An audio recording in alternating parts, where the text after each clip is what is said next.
E se eu te dissesse que algumas das orações mais poderosas da Bíblia aconteceram quando ninguém estava olhando? Vivemos em uma geração que aprendeu a falar muito sobre Deus, mas talvez tenha esquecido algo essencial: o poder do secreto. Muitos procuram manifestações visíveis, milagres impressionantes e sinais extraordinários, mas ignoram o lugar silencioso onde tudo realmente começa.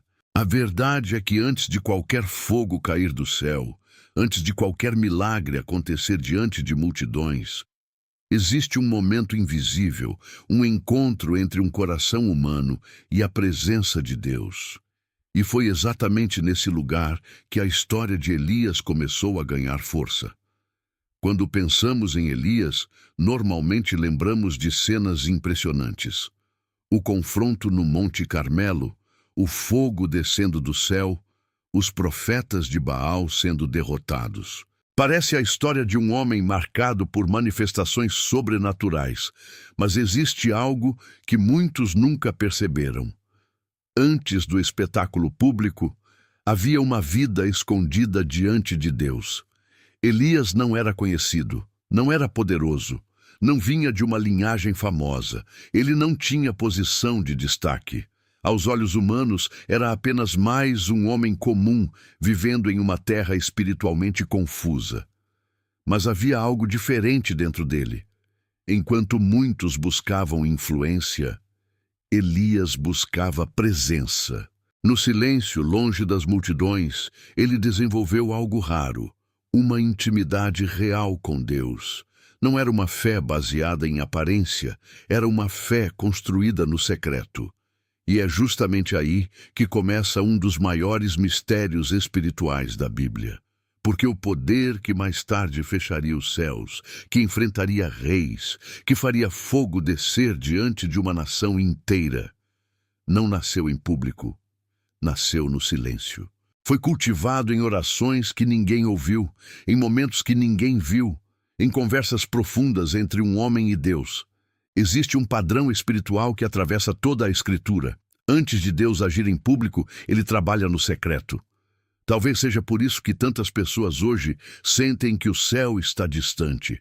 Vivemos cercados de barulho, distrações e pressa. Queremos respostas rápidas, manifestações visíveis, experiências imediatas.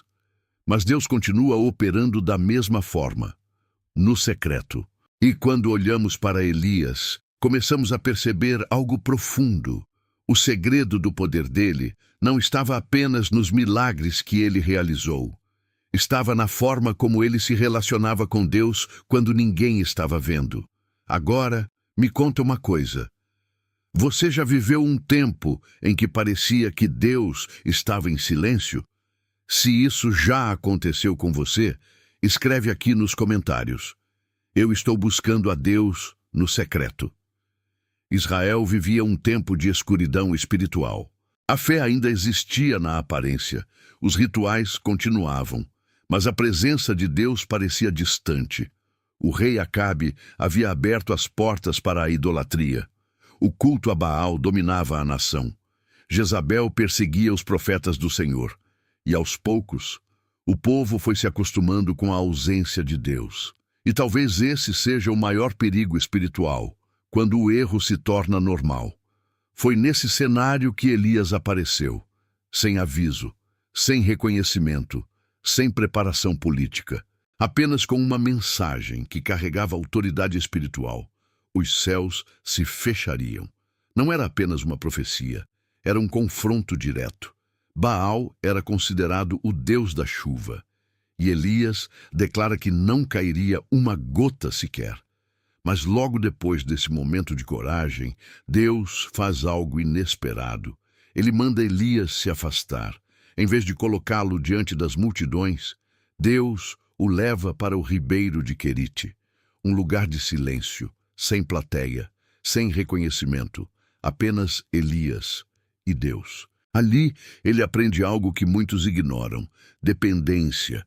Corvos traziam alimento, a água sustentava sua sede. Dia após dia, Deus mostrava que estava cuidando dele. Mas então, o ribeiro começa a secar. E isso revela algo profundo.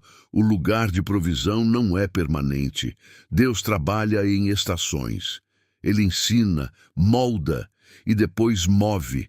Elias então recebe uma nova direção: ir para Sarepta, um território improvável. E ali ele encontra uma viúva prestes a preparar sua última refeição. Sem recursos, sem esperança, sem futuro. E mesmo assim, Elias declara algo impossível: a farinha não acabará, o azeite não faltará. E acontece. Deus sustenta aquela casa. Mas então, algo ainda mais profundo acontece. O filho da viúva adoece e morre. E naquele momento Elias faz algo que revela o verdadeiro segredo da sua vida espiritual. Ele sobe ao quarto e ora, não diante de multidões, não para impressionar ninguém, mas em secreto, um clamor real, intenso, profundo. E Deus responde: a vida volta.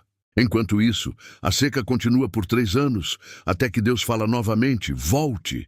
Elias retorna e encontra Acabe. E o rei diz: você é o perturbador de Israel. Mas Elias responde: não sou eu, é a idolatria.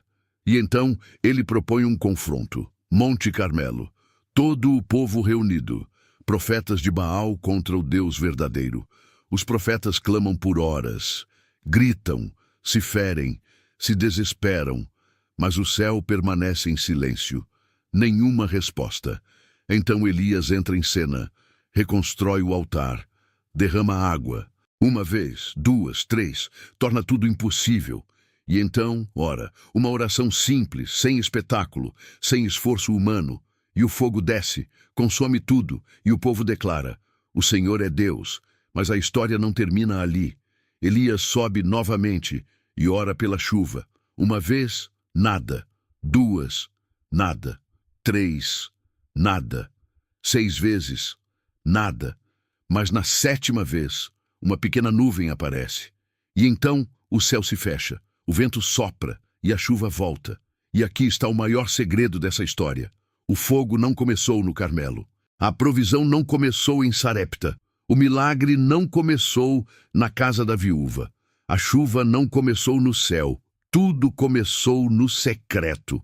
Talvez a pergunta que fica para você hoje seja essa: você ainda está disposto a buscar a Deus quando ninguém está olhando?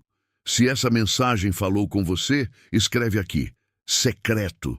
E se você quer continuar mergulhando em revelações profundas como essa, se inscreve no canal, porque existem mistérios na palavra que só são revelados para quem decide ir além da superfície.